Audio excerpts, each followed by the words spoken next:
Kailan ka ba kikilos para sa pangarap mo makapag-Europe, buddy? Bilang isang trailer truck driver. Kung ikaw may code 8 na or matagal ka na nakastop, kinalawang na kumbaga. O kaya lack of confidence sa iyong sarili.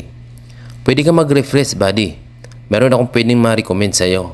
May training ground dito sa Kawit, Cavite. Kontakin mo lang ito si Boss Alan. WhatsApp or call 0956-7188-112. Huwag kang matakot sumubok, buddy, sa mga training ni Boss Alan dahil ito naman ang mga patunay na legit ito, buddy, tulad niya. Sir Lixter, anong masasabi mo sir sa experience mo ngayon dito sa training ni Boss Alan? Okay naman yung experience.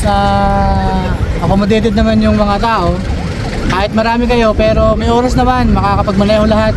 Saka salamat din dun sa driver ng truck. Nag-aano din siya, nag-a-assist, quality, the best. So may apply ka na ngayon sir, may ano ba? Sakali magagamit mo to.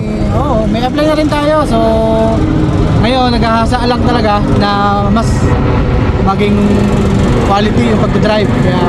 Kaya the best na training ground to kay si Boss Alan. Importante sir, malaki bang posibilidad na kaya mo na ipasa ang trade test pag meron ka? Ay, yes sir, yes sir. Kaya. Kaya na. Sige sir. So meron kang darating na trade test no this week. Tama? Okay, good luck. Good luck sir, good luck. Thank you. God bless sa'yo. Ayan, quality. Kagaya mo rin siya, buddy. May pangarap. Hindi nang nagdalawang isip sumubok dahil pinaghandaan niya darating na trade test. Isa ito sa mga gagawin mo first step para sa pangarap mo. Para malaki ang chance na maipasa mo ang mga trade test dito sa Binakayan. Dahil isa ito sa pinakamahalaga sa employer. So ano pa hinihintay mo, buddy? Sumubok na para sa iyong mga pangarap na mag-Europe. Good luck and God bless sa apply mo, buddy.